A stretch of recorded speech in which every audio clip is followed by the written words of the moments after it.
Bon, salut tout le monde, j'ai pas de chance. J'ai retrouvé 2-3 abeilles dans la maison et la raison, elle est là. Voilà. Donc mon essaim est parti.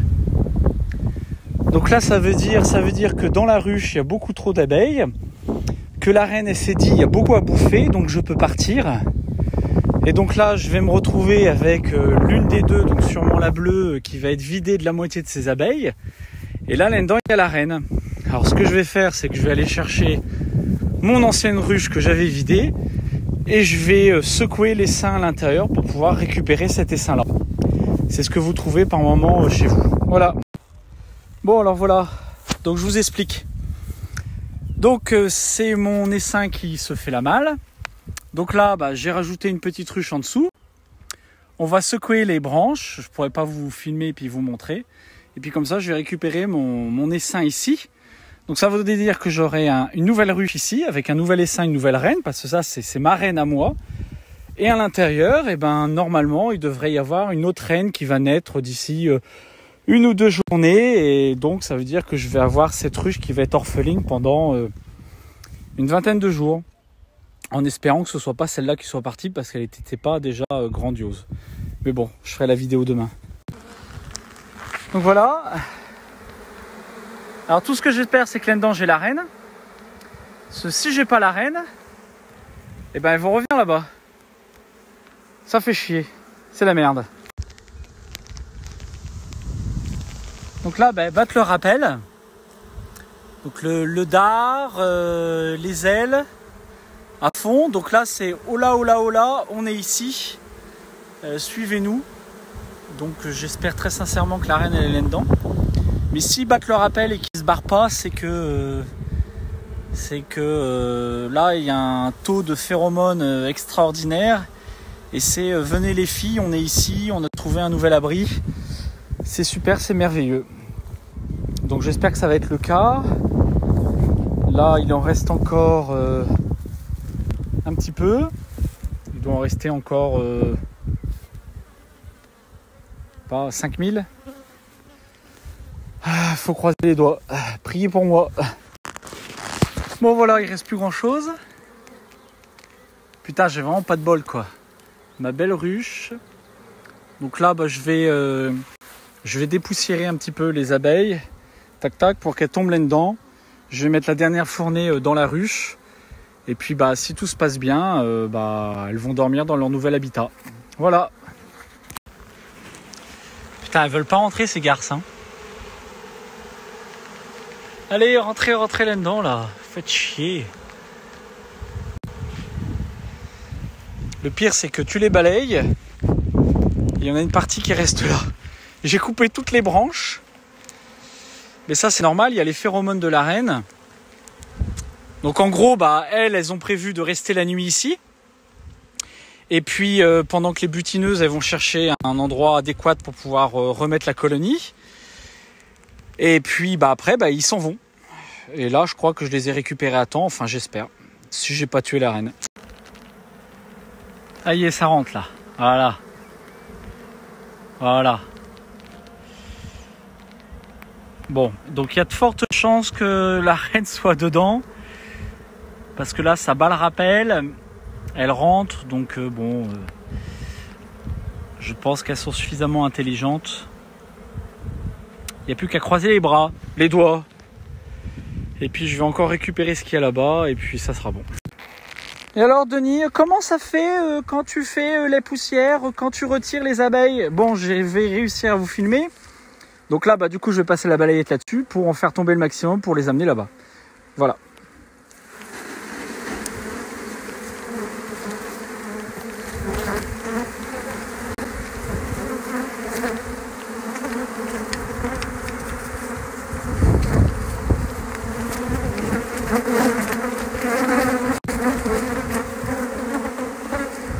Hop. Hop.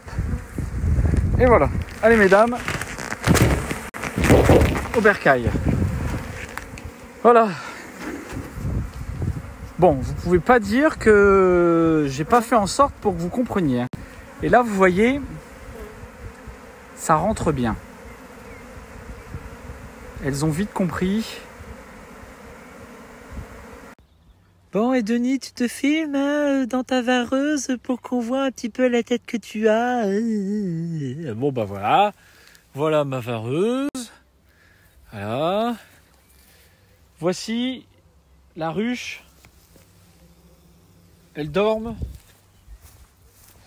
Et le résultat, il doit en rester voilà, pas grand chose. Donc, je vais dépoussiérer encore une fois, histoire de tout récupérer. Et je pense avoir fait le plus dur.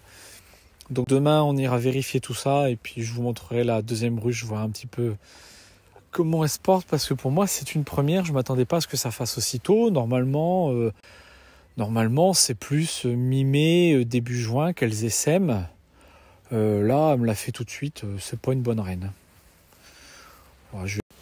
Bon voilà, et ben tout le monde est en train de dormir. Enfin, ça gueule pas mal, hein. Ça gueule pas mal. Là ici, il doit m'en rester quoi ? Ouais, 200. Donc voilà, une ruche, deuxième ruche, troisième ruche, qui je vous avoue était prévue d'être faite dans. Bah, en réalité, j'ai peint la bleue. Et celle-ci, je voulais la peindre en bleu pour faire une troisième ruche. J'ai même pas eu le temps. Bon, enfin, tant pis, on va pas se plaindre, on a pu tout récupérer, donc je suis détendu. Allez, bonne nuit. Salut tout le monde. Bon bah voilà, il reste plus que ça. Elles ont dû se peler les couilles. Donc je vais les récupérer. Là, eux deux, elles sont bien. Là, ça rentre, ça sort, donc à mon avis tout le monde est dedans. Donc là le but de ce matin, c'est de remplir ces cadres, donc ces cadres déjà pré-gaufrés. Voilà, donc on va les mettre dans cette ruche là parce que pour l'instant elle est vide. Dans l'urgence, hier j'avais pas gaufré les cadres, donc maintenant je vais mettre des cadres gaufrés. On leur met des cadres gaufrés parce que sinon elles construisent n'importe où et c'est anarchique. Après, on peut plus se servir de la ruche. Donc, on va mettre ça et puis comme ça, elles sauront mettre les œufs et la colonie là-dessus. Je vais vous filmer ça. Bon, j'essaie de vous filmer avec les gants, c'est pas facile. Donc voilà, elles ont passé la nuit ici. Donc là, à mon avis, la reine, elle est là. Donc là, ces cadres-là sont pas construits. Donc avant qu'elles fassent plein de conneries, je vais mettre mes nouveaux cadres cirés ici. Et puis comme ça, voilà. Là, c'est le matin, elles dorment un petit peu. D'ici 2 heures, elles vont partir en forêt, chercher la bouffe et puis commencer à sortir tout ça. On va pouvoir constater les premiers bébés dans une quinzaine de jours. Voilà. Bon, voilà. Hop, hop. Il me reste encore 2 cadres à poser là. Et on va refermer tout ça. Et comme ça, là, elles vont avoir de quoi travailler. Bon, voilà. Opération commando finie. Donc voilà, maintenant leur nouvel habitat. J'ai tout de suite mis une hausse au-dessus, donc bleue. Et puis voilà, normalement elle devrait rester ici aujourd'hui. Et puis là, on va aller voir si c'est la bleue ou si c'est l'autre qui a essaimé hier soir. Pour voir un petit peu ce qu'il en est. Donc là, c'est l'intérieur de ma ruche. Donc bon, il y a encore beaucoup d'abeilles. Donc là, de manière théorique, elles ont une reine vierge ou alors une reine qui n'est pas encore née. Donc après, elle va aller se faire féconder par les mâles qu'on a vus il y a 2 semaines, pour ceux qui suivent. Et comme ça, on aura une nouvelle colonie. Donc normalement, a priori, c'est celle-ci, mais je vais vérifier dans l'autre quand même. Alors, ça filme. Bon, donc là, c'est un cadre spécial, c'est un cadre à mâle. C'est-à-dire que la partie du bas, c'est une partie qu'ils construisent elles-mêmes. Et comme elles le construisent elles-mêmes, elles font des cellules plus grosses. Et c'est des grosses cellules et ça va être que des mâles. Donc ça, c'est une partie que je vais retirer. Ils sont operculés, donc les mâles vont naître dans 2-3 jours.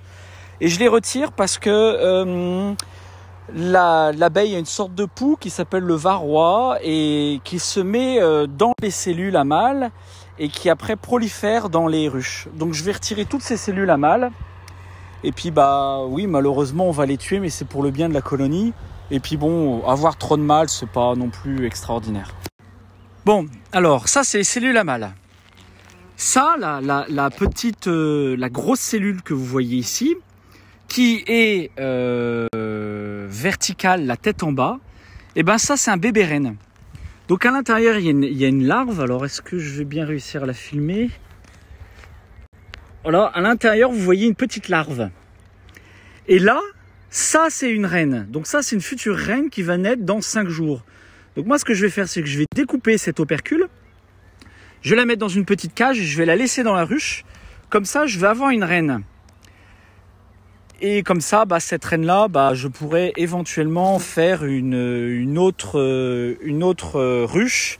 Mais je vais me la garder de côté parce que si celle-ci elle est orpheline, comme ça je pourrais remettre cette reine dedans. Regardez comme c'est calme. Regardez. Donc là, bah, dans le fond, il n'y a rien, elles sont nées. Au-dessus, ce qui est du liquide, c'est du nectar, donc c'est ce qui va se transformer en miel. Les fonds jaunes, c'est du pollen, donc le pollen ça sert à nourrir les larves. Et puis bah là, elles sont au-dessus du couvain, donc tout ce qui est operculé fermé, et bah c'est des bébés qui vont naître dans 5-6 jours.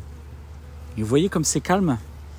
Pourtant on les sort de chez elles, recto, verso, regardez, il n'y a rien, c'est tranquille. Tout ça, c'est du couvain. Donc les trous, c'est ce qui est déjà né. Et tout ce qui est luisant, je ne sais pas si vous voyez bien, tout ce qui est luisant, c'est du nectar. Et ça, ce nectar, une fois que c'est operculé, ça se transforme en miel grâce à leur salive et puis à l'évaporation de l'eau qu'il y a dans. Bon, voilà. Alors, dans cette petite cage, qui s'appelle une cage à reine, une pince à reine, donc c'est pour attraper la reine. Donc le but d'attraper la reine, c'est soit de la mettre dans une autre ruche ou soit de la mettre en sécurité. Bon là c'est pas une reine, c'est un mâle, mais c'est parce que je veux m'entraîner à les marquer pour les repérer plus vite. Donc le but c'est de le mettre dans ce piston là, voilà, de la mettre là-dedans, de l'emprisonner et puis de lui mettre un petit point sur le posca. Donc bah je m'entraîne comme ça, le jour où j'ai la reine, bah je suis pas emmerdé quoi. Donc voilà, là maintenant, donc là, bon là c'est un mâle, hein. Je vais prendre le posca et puis je vais faire un petit point dessus. Et puis comme ça, bah, quand la reine elle sera dans la ruche, bah, je vais la repérer plus vite. Parce que je peux vous assurer que quand on a 40 000 abeilles, 500 mâles, bah, je suis pas encore expert, je sais pas encore bien différencier la reine d'un mâle. Enfin oui, je sais ce que c'est qu'un mâle, je sais ce que c'est qu'une abeille, mais trouver une personne dans 40 000, c'est pas évident. Hein, déjà en discothèque, quand on avait du mal à trouver la gonzesse, alors vous comprenez, dans 40 000 personnes, c'est très compliqué. Alors, est-ce que je suis un bon tatoueur?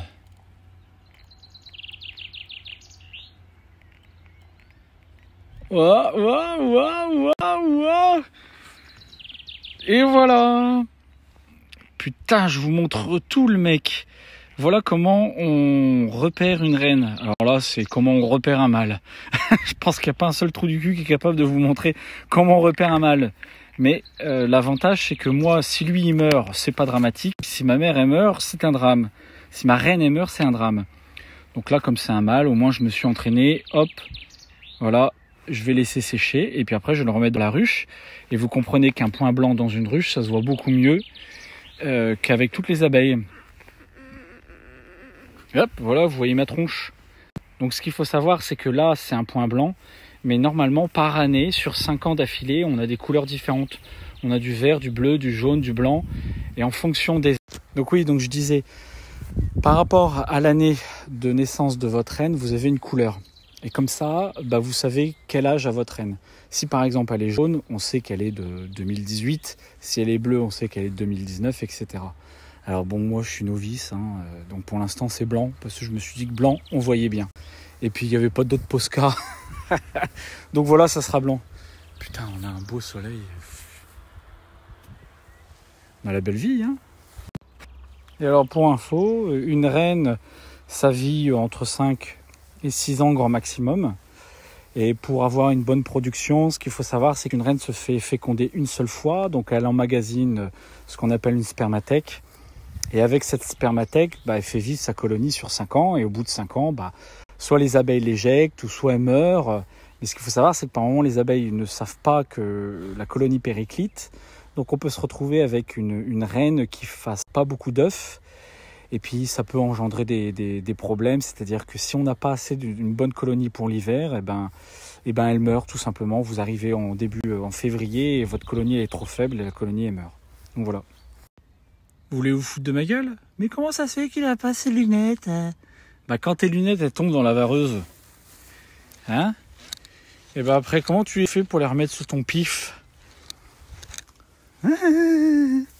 Bon. Voici les mâles. Voilà. Donc ça, c'est ce qu'une abeille crée dans la nature.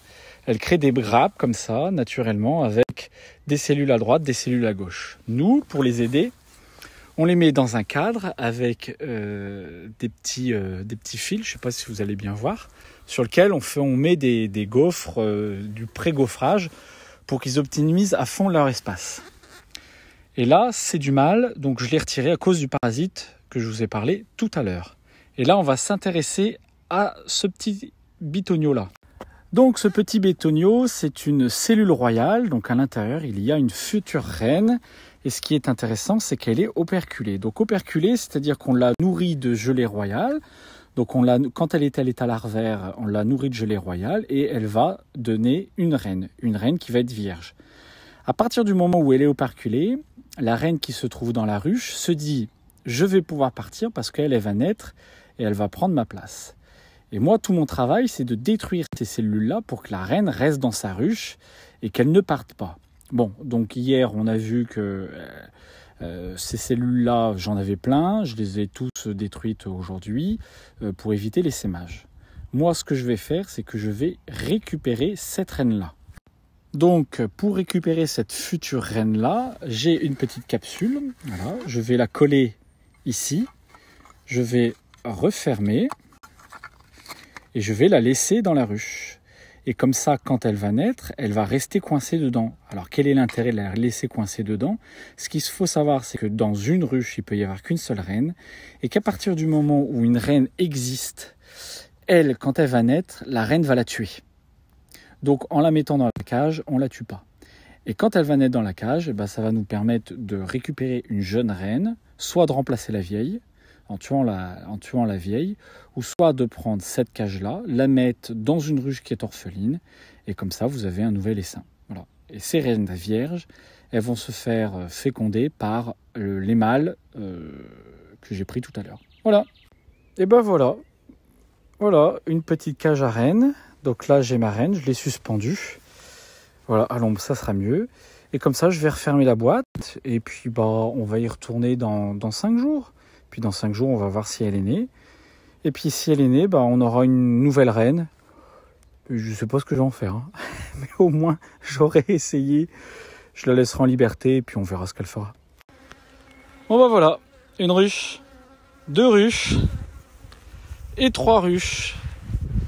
Et puis tout le bordel qui va avec. Donc ça, c'est ce que j'ai récupéré. Elles avaient construit ça de manière anarchique. Donc les mâles qu'il faut malheureusement tuer. Et puis voilà, de toute façon il y avait rien d'autre dedans, donc il n'y a rien de dramatique pour la ruche. Bon voilà, la suite dans 3 jours, on ira voir la reine, comment elle va. Et puis voilà, allez, bonne journée.